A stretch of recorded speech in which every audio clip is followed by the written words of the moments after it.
You're listening to the Rewilding Earth podcast.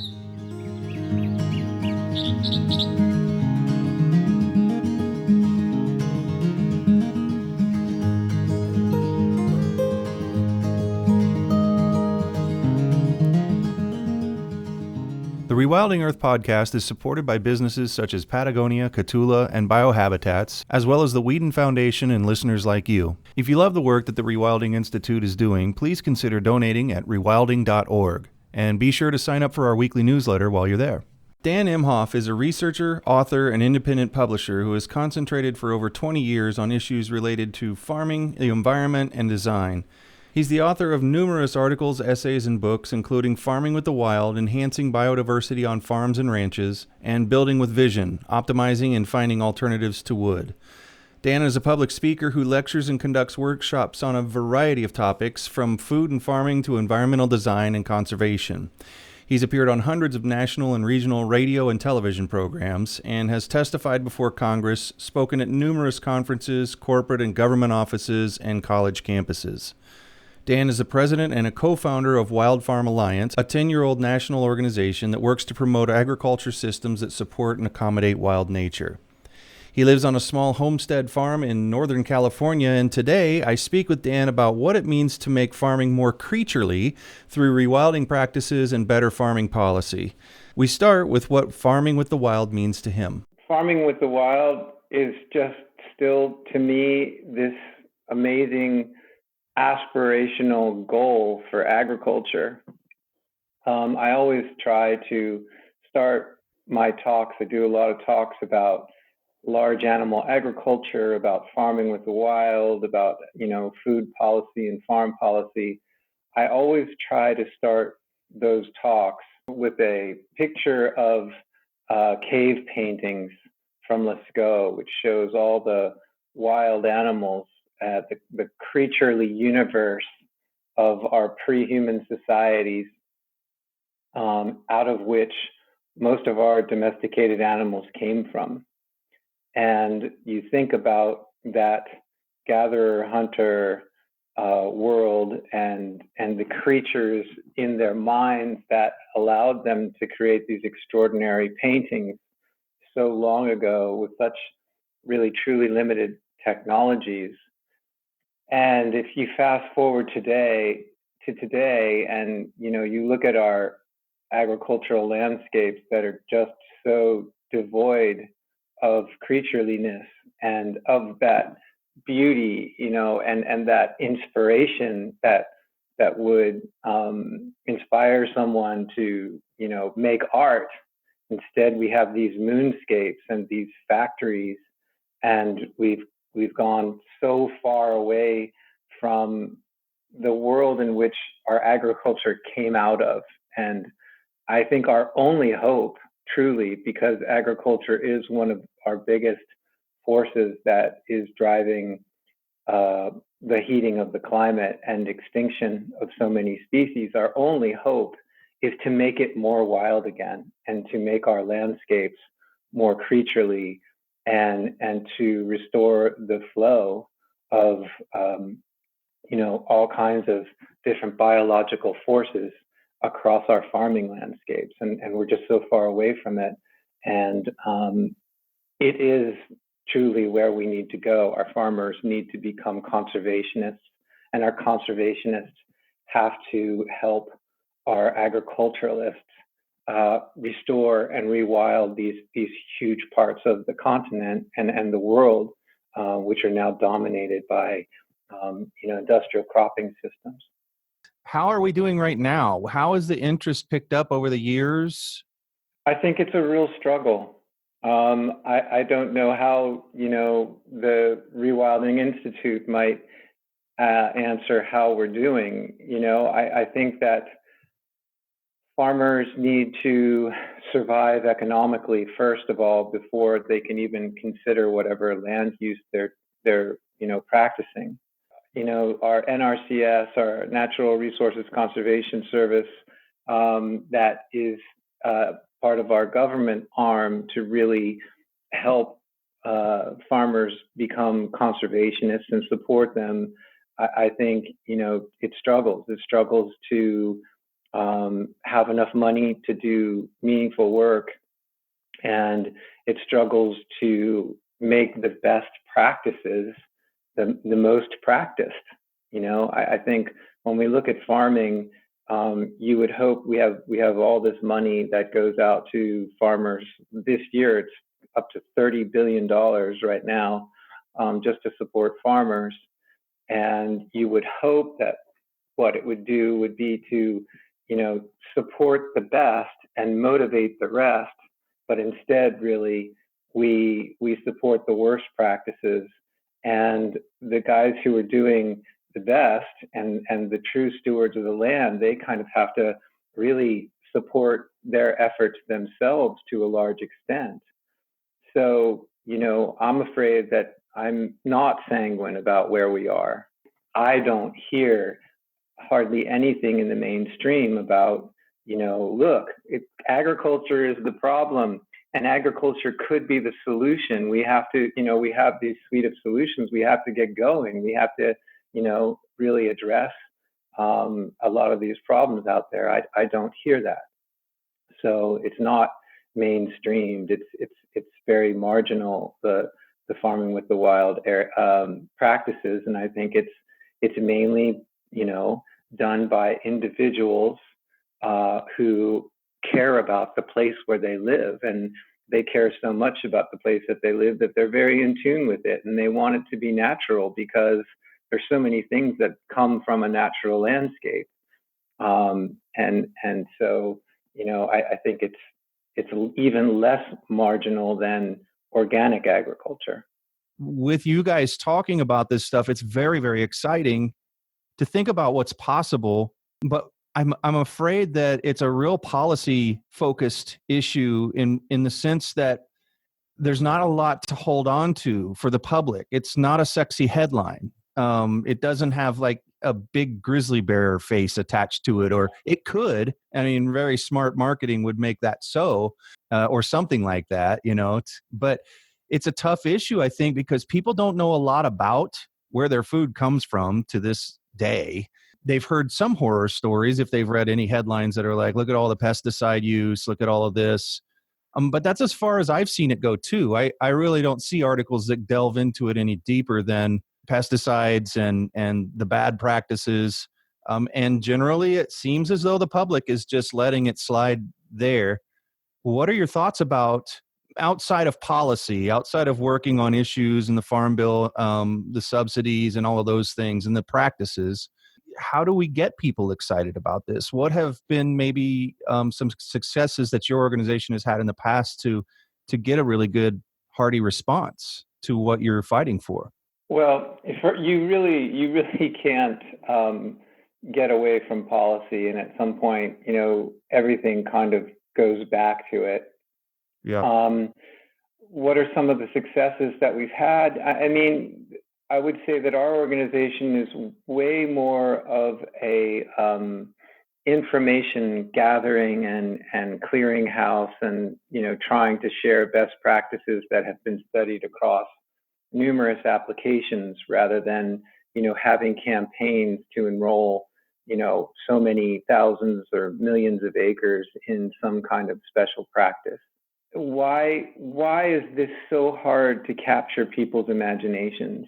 I've been reading this really cool publication from England. I was in England over the spring, and I was doing some research on farming with the wild over in England, because there is a really strong rewilding movement going on across Britain.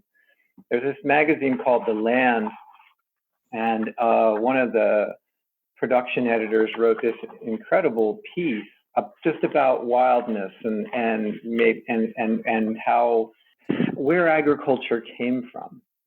And he came up with this idea of neoteny. Neoteny is this biological term where after, when an animal comes out of the wild, after a few generations of reproduction, it starts to become a lot more like an infant.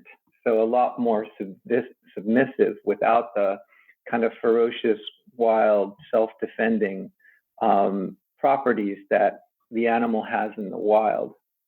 And I would say maybe that's a big part of our problem as a species, as humans in living in industrial society, that we're in this world that's really increasingly detached from nature, and we're reverting to children, like child tendencies that really don't have this wildness in our spirit. That's just my conjecture. I think what's really truly difficult is when you're talking about farming with the wild, you're not talking about a farm that's wild, like, so one farm that has lots of bird habitat and has a free flowing stream and places corridors so that maybe predators can even pass through. That won't do in a totally degraded landscape. You're talking about whole watersheds and whole regions where people are working together to protect the flow of biodiversity and all the cycles that are dependent upon that.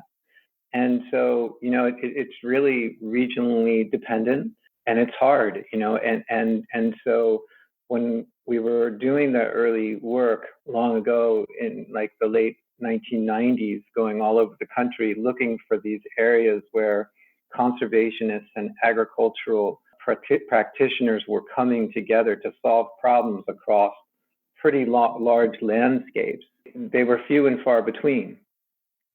We could have done a whole book just on California, but that really wasn't, what we were shooting for. So it took a number of years, and we did find areas all over the country where, there is a real landscape level approach through farmlands to protect and sometimes restore habitat and species. But, the challenge is that it has to be big and it has to be across landscapes.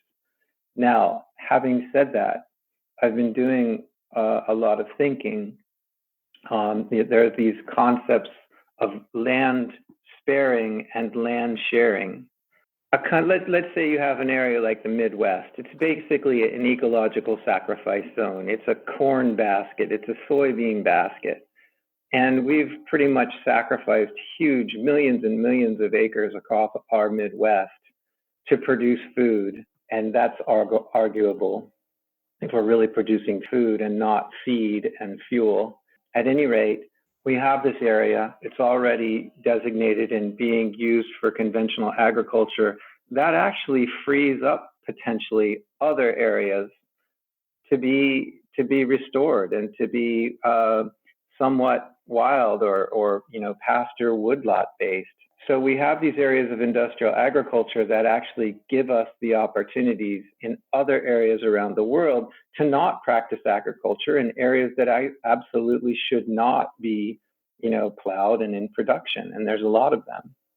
In the reading that I've been doing, a lot of reading, it seems like almost everyone is advocating that we keep the tropical forests vertical and not deforested and not converted for more agriculture, which is going to be, I think, as the planet warms up, increasingly difficult because yields go down as temperatures rise, and it's going to make agriculture especially difficult in the hottest areas. So what if we were to say, okay, we're going to do our best in our soybean producing areas, and because we have a huge surplus of soybeans, we're overproducing them, maybe we could somehow find an imaginative way to ship our soybeans to Brazil in return for them not cutting their forest down. Because what they want to do is convert their forest to soybean production or cattle production.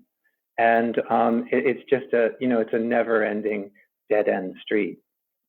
And I think that we have to really begin to look at our landscapes much more imaginatively and make use of what we have, and then really also imaginatively restore what shouldn't be in production.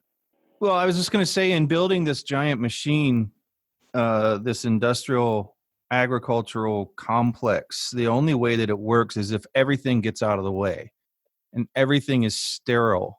And people began to look more at the landscape on spreadsheets than they did on the ground. And I like when you talked about, we have this sacrifice zone where I live.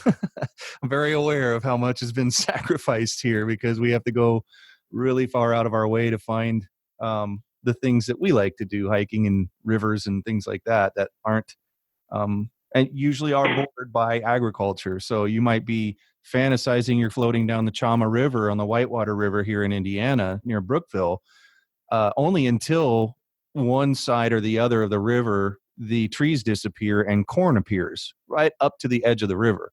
And there goes the fantasy.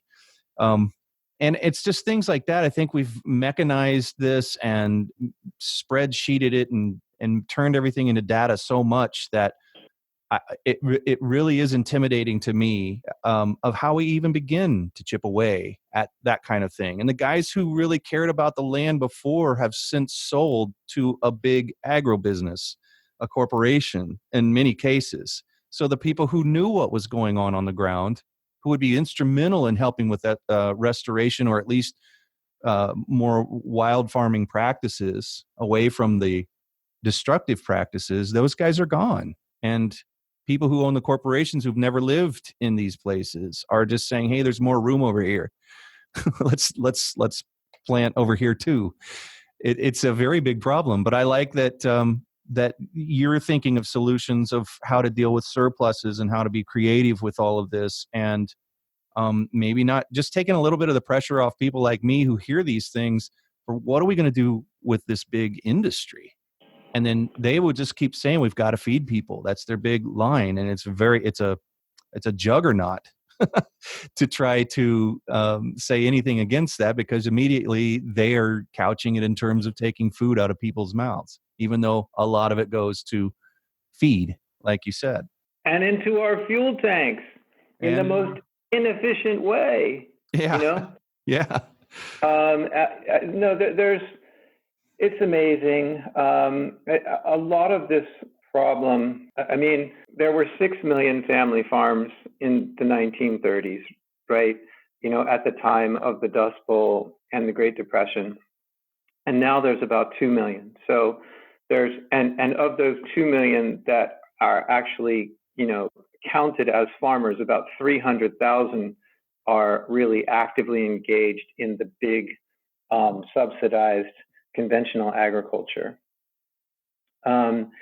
And without people on the land that really care, it's just very hard to have some kind of a cultural movement.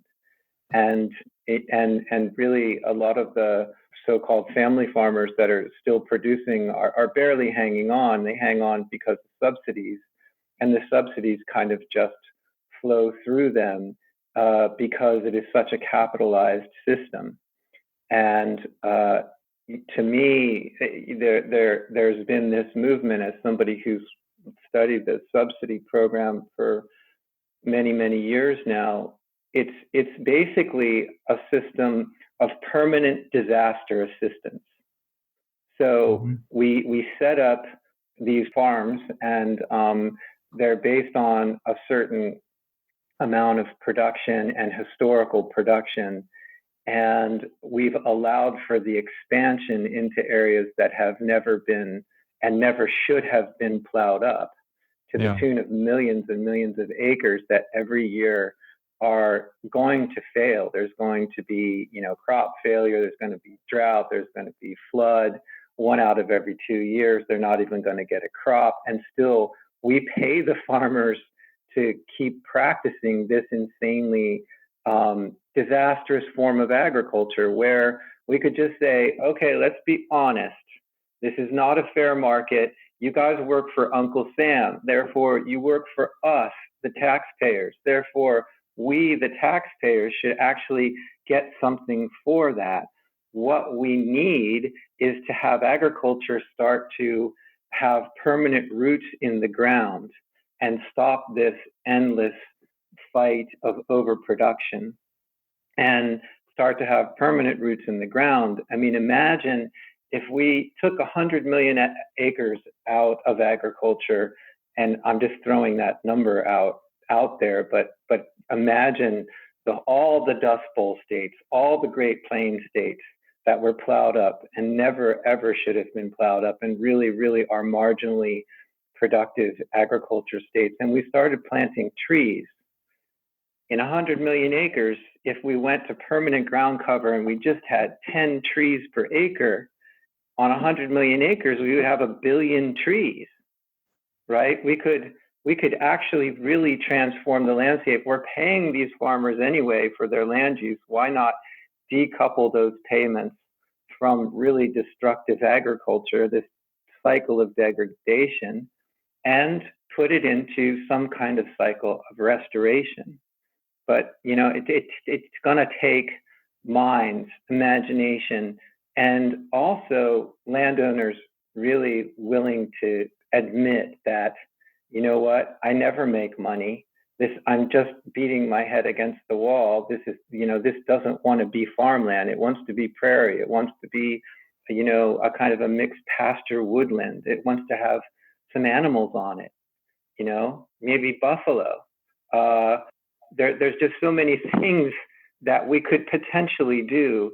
And so I can never get too far away from the policy, just because the policy drives everything. People farm the system. They don't farm the way the farm might fit the land. They right now are farming way, way too many soybeans because Trump's policies are paying the soybean farmers because of, you know, his tariff war. And so we absolutely need to get away from the cycles of degradation and look at agriculture as this conservation stewardship opportunity. There probably is room for different crops as well. We are either soybeans or corn here in Indiana. And I feel like something's wrong when I'm driving, say, to our river that we want to, you know, you're going to pass through a lot of farmland. And what I noticed this year is because there were so many days that they couldn't plant because of rain, because we had a massive, massive amount of rain this year, the crops look weird. They got their corn in some places, and I noticed those were higher and drier places where they were, you know, you start to look at the landscape and figure out how were they able to do that, because it was knee high by 4th of July. And I heard that they were having a really hard time just getting out into the field. So in those places, they were able to figure it out. And in other places, there's this really weird soybean with a lot of volunteer corn from the last year. But just think of how much soil moved around in those rains if it was uncovered, you know? Yeah. So, well, it looks like a like half manicured on purpose soybean crop, but I've never seen so many volunteer corn stalks in that. And growing up in Indiana, I know what that field ought to look like, what it typically has looked like when it was its monoculture soybean thing. And with what you said with subsidies, it makes me think that, you know, there's a little bit of a desperation to just get something in the ground so that somebody might be able to qualify for some disaster program, but they have to have something in the ground in order to do that. And it looked hasty. It looked thrown out there, and it looked guided by something other than certainly nature, but guided by, you know, something other than common sense in a way. Like it's really a response to a program that you want to desperately qualify for instead of what maybe should have been done on that land. Like in the last farm bill, hemp is okay to grow now, as far as I understand. And the way people are talking about what you get per acre of corn or soy versus what is the potential, though you would have to work with different machinery and it would be change and all of those things considered, you could make a hell of a lot more with hemp, which is a easier crop on the land. It doesn't require all of these, you know, pesticides and everything else. There could be a cover crop compliance. I mean, if you're getting subsidies, then you have to have a cover crop program. That means during the winter months, you know, there has to be something green with roots on the soil at all times.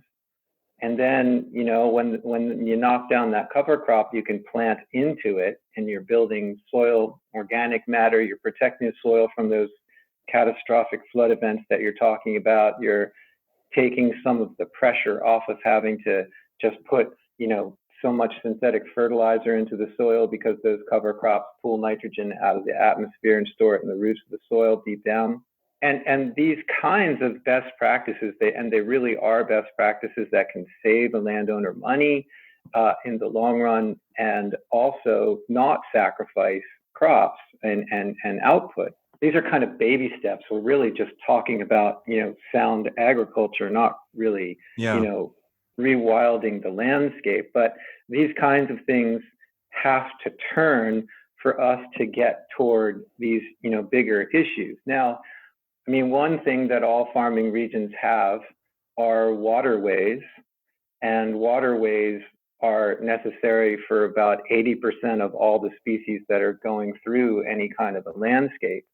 And so simply addressing how we maintain our banks along canals and streams and ditches and rivers, those should be super, super high priority, healthy corridors, rewilded, restored areas, to filter water, to pull carbon into the ground, to keep any kind of pollutants or soil that's washing off the fields from getting into the waterways. There's like millions and millions of miles of canals and streams and waterways that we could really put a lot of attention to right away. And all you have to do is ask the people in the city of Des Moines, whose water is horribly degraded from upstream agriculture, especially animal agriculture in Iowa. And they spend, hundreds of millions of dollars trying to clean it up, and they still have a huge nitrate problem. And that's because, what's coming off of those farms is like just a whole toxic mess that go into these tile drained fields that go into the waterways, and they end up in the city water in Des Moines, and they can't get it out. And so, there's a lot of cleanup that we could do. And I think you could use some restoration techniques actually to help that out. And the economics really show that, if you clean the water upstream, you save millions and millions of dollars downstream. Policy-wise, then, let's get back to, because you said it always comes back to policy, and here we are. It didn't take us any time at all to go back, but I want a friend. Who is our friend?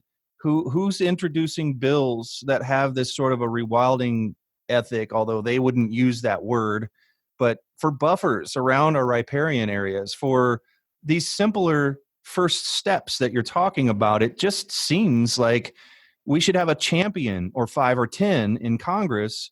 If I could wave a wand and I could put somebody in charge of the Department of Agriculture, I think I would go for John Tester, senator from Montana. He's a farmer. He's an organic farmer. He's a guy who lost his couple fingers as a kid because he was working on his farm at home, his family farm. He's in Montana. They have a lot of, resource issues there. They have a lot of animals that they're trying to protect. And they come from a complicated state of fishers and hunters and recreators.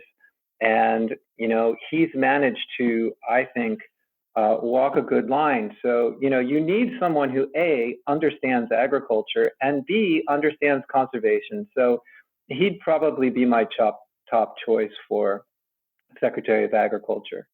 Now, there's also other committees. There are natural resource committees. There are other things that could also empower conservation across our landscapes that they don't all have to go through the USDA and the Department of Ag, but they do have a lot of money. So you have to just keep fighting for it.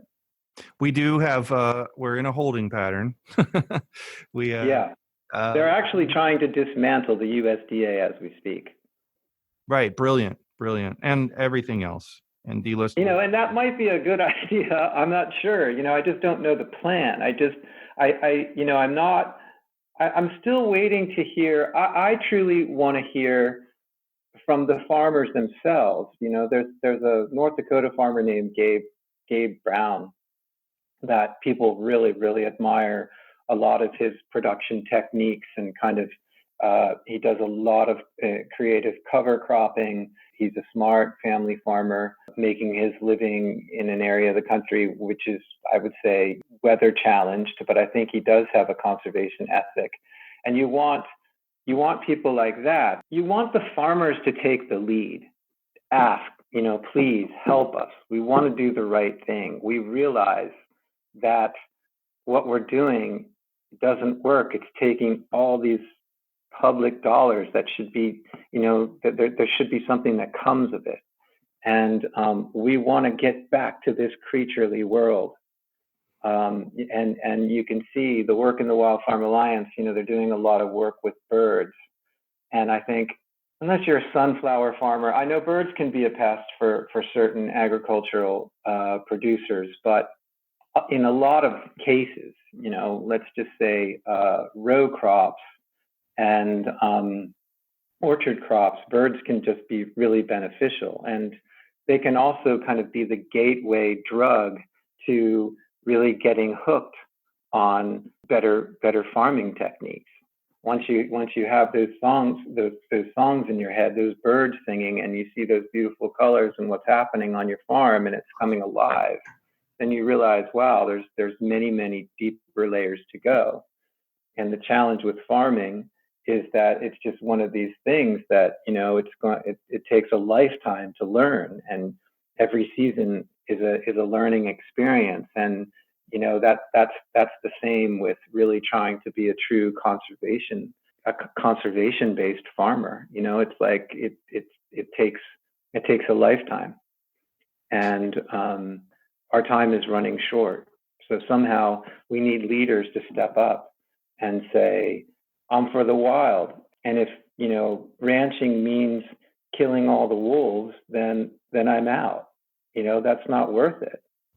That's not why we humans are here. We're here to coexist.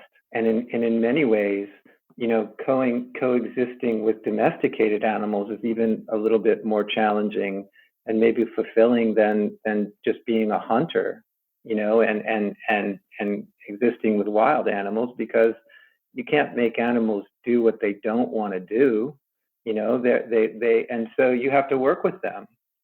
And that's a real contract, and it's a deep relationship, and that's what rewilding your landscape is about. It's about having a relationship with the land, rather than the future. Like, it's amazing, the future of farming that I read about sometimes, like it's all going to be done by satellite guided tractors and drones that apply fertilizer right where it's needed, and we're going to raise food in the cities in these skyscrapers, and we're going to have meat into petri dishes, and there's not going to be any more nature in food. It's all going to be fine. We're going to be eating like astronauts.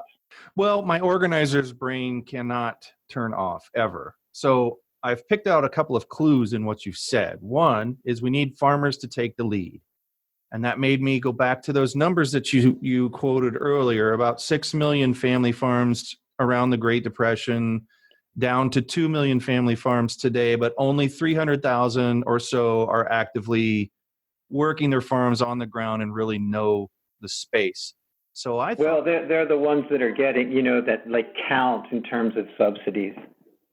Okay. They're growing the commodity crops. Yeah. Okay. It seems like possibly in order to nudge the farmers to take the lead, we're looking at that group of 300,000 or so, and maybe it can be whittled down to 100,000 that are the easiest to go after in terms of their mindset toward the land. Not sure, but it feels to me like there would be a group out there that was organizing just for those types of farmers to give them education pieces, training and offer them all kinds of things to help them take care of their riparian areas in a way that's more along the lines of rewilding and protecting downstream water quality that way as well. And I assume that there's somebody out there doing that because it seems like an easy target. And it seems, based on your very good point, that farmers need to take the lead. Well, we have to give those farmers tools or the impetus or the possibility that there's hope to do it another way, which is what Joanne was talking about. There are a lot of farmers out there who would really be amenable to doing it. And when you say they are the guys who want to be in a more creaturely harmonious existence with the land, I have to believe that some part of that 300,000 would be easy pickings to begin this groundswell of support all the way up to the top of the policy, like in deciding or lobbying for who we want for Secretary of Agriculture and new guidelines, addendums to business as usual, policy changes. If farmers were to take the lead, are any segment of the family farmers getting the support that they need to feel like there's a chance in hell that they could change anything? The group that I was thinking about is called the Practical Farmers of Iowa. And I definitely refer people to them because I think that they've kind of taken Aldo Leopold to task, like not to task, but they've really taken in his idea that the farmer has to be a conservationist, and they want really only support for conservation. There are definitely some groups that could take the lead and be energized and absolutely are leading in their own ways. It's just, I have to say, the Farm Bureau, it's kind of like the NRA, we're sort of really beholden to these huge groups that make really bad policies. So in the absence of leadership, then, you would hope that farmers will take the lead themselves. And I mean, they have to know after the floods that you guys experienced this spring, that the rains that never stopped, that we're in this really, really uncertain new world, and that we have to change, we have to change. What about the demand side then? So those are the obstacles on that side. What about the demand side and all? You could have buyers that said, we're not going to buy your whatever unless you have a cover crop program. And then, you go towards co-ops that have, that are, selling a certain whatever, wheat or corn or vegetables, any kind of crops. And, they have that protocol within their co-op. And then, the buyers could definitely drive these things. It's just how many of them are really properly educated on the problems and the solutions. Well, I'm very proud, sadly, that we have finally a farmer's market in my town that no one's allowed to be there unless they're an organic farmer and have some sort of proof, which really doesn't mean a lot. Joanne also schooled me a little bit more on what that really means. And it doesn't, in some cases, mean an awful lot. It doesn't mean what a lot of people think it means. And so everybody gets really excited up to that point. It's like, wow, we've really done a thing here. And we have, in a way, but it took so much time to get people to understand the importance of that issue of organic.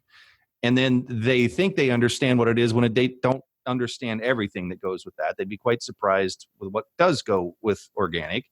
And it's also not even close to what we're talking about here today. What I see as a problem is a severe lack of education on the consumer side. When you said, I'm not buying anything unless there's a cover crop, I'm trying to picture those words coming out of the average person who goes to this farmer's market on Saturday, coming out of their mouths. I see a lot of education probably. You could see that it could become a campaign, and you could get buyers out on the ground and, really understanding, oh, wow, this is how Gabe Brown does it. This is how most people do it. And here's these really good results, right? There's carbon being restored. There's even some nesting bird habitat. There's total protection against erosion during the winter months and the rainy months, especially on a kind of steep field. Any sediment is going to be filtered before it gets into the creek. I understand that's how that works. It's doing so many different things just with a simple cover crop. It's also going to eliminate the need for so many fertilizers that could completely eliminate the need for synthetic fertilizers.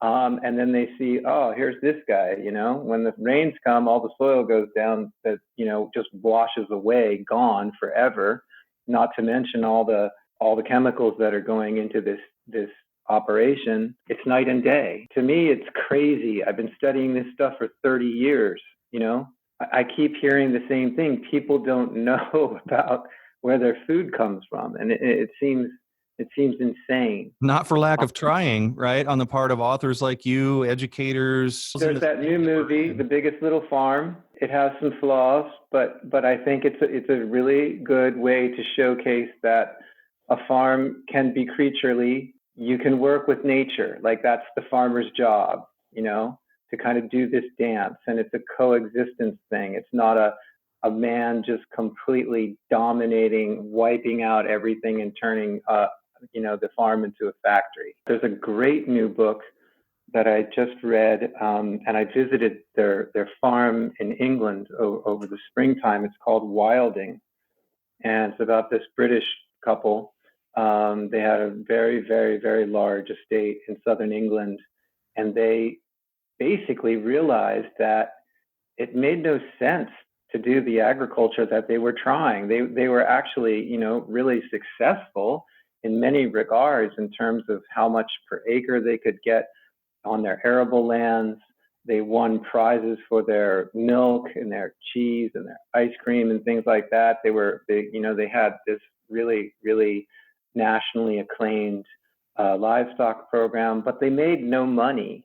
And they were just constantly having to just put more into a system that it wasn't suited for. And so they just said, we're going back to the days of Robin Hood. We're just letting this whole 6,000 acres go wild and revert to, kind of a shrubby pasture woodland. And they've gone deep. They've gone deep trying to get like horses that are as old as they can get to the ancient European wild horses, and biggest longhorn cattle as close as they can get to the wild auroch, which was the original bovine creature. They want to reintroduce beavers. They've reintroduced cranes. They've seen all these species come back to their land. Their neighbors were aghast at what these people were doing in southern England, but 20 years now into this experiment, they're getting better. They're on a voyage. They're on this journey, and it's not really a farm so much anymore. It's more of a rewilding enterprise. Okay, so here's my plan, and I'm famous for coming up with plans that have already been made, and I hope this is a case for that too. I hope somebody's already doing this, but I get very confused and upset when we get into the policy stuff because of things like the farm bureaus, like the NRA, and everything is so ugh. And I can only tolerate that for so long before I start looking for solutions elsewhere. And so I brought up the consumer side and organic markets and farmers markets. And I'm now picturing an organization that's dedicated to putting somebody at every single farmer's market across the country that has information, a movie list, a book list, like you just gave us, Biggest Little Farm, Wilding. There's entertainment here. I mean, I would love to pick up a little movie list. We're always trying to find new things to watch with the family for family movie night. I would love to go to a farmer's market and have a little list of here's those really good shows. And that starts to engender this whole attitude of let's think more completely about where our food comes from and realize at first that we're not. We're like, oh, everything's cool because it's organic, whatever that means. It's, and people just go back to their daily lives that are complicated and they don't want to think too much, but we can entertain them. and we can educate them and sit right next to the farmers while also being able to talk to the farmers. I mean, there'd be farmers there who haven't heard of wilding. They haven't done, watched Biggest Little Farm. They haven't all the other resources. I just picture an organization dedicated to putting a person at every single farmer's market and starting there. And it wouldn't be that weird little tabling situation where I don't want to think about that. That's politics. What are you doing here? You must be one of those hippie types. It wouldn't have that feel at all. It would just be, wow, this looks really cool. Thank you. I am with you 100% in terms of, I think that our farmers markets, of which there are many, many thousands of them across the country, they really are our meeting places, and they really should be our places where we can get a lot of information across, and sometimes it can even be political.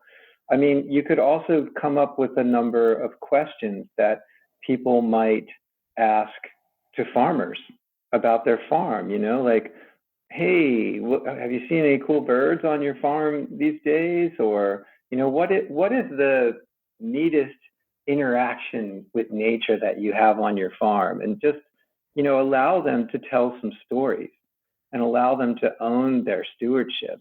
Again, I want to say it.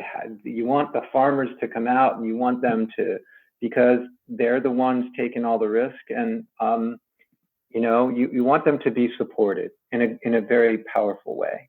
You could simply have a cool postcard that the farmers market manager could download. Yeah. And there are these lists of farmers markets managers, I think maybe even across the country. I think you're on to something very much. It's really one of the places that we have receptive, open minds and people who are there for the right reasons, and you just have to give them a few more reasons. Now we need leaders. Now we need a vision, and the vision is this beautiful dream that our farming has to become more wild. It has to accommodate a lot of natural cycles, and it has to kind of be our first offense from the climate catastrophe that we're facing. We need to get 1 billion trees in the ground. We need to have permanent cover on our land when it's not being farmed, and we have a lot of mechanisms to do that. Wild animals, the wild plants, the native flora and fauna as part of the production, the output, the stewardship of a farm, of a healthy farm. And a farm isn't healthy if it doesn't have any diversity at all. It is just a sacrifice zone. And if we're going to have a sacrifice zone, then maybe we can use that as an excuse to have biodiversity elsewhere and a much, much healthier landscape elsewhere. Dan, thank you so much for your time today. I know people are going to get a lot out of this episode, and we look forward to everything that's coming from your camp here in the near and long term. Thank you so much. Thank you very much. It's been a pleasure. Thanks for listening to the Rewilding Earth podcast. Be sure to visit rewilding.org to subscribe so you don't miss past and future episodes. And while you're there, please consider supporting Rewilding by making a donation or subscribing to the Rewilding Earth newsletter.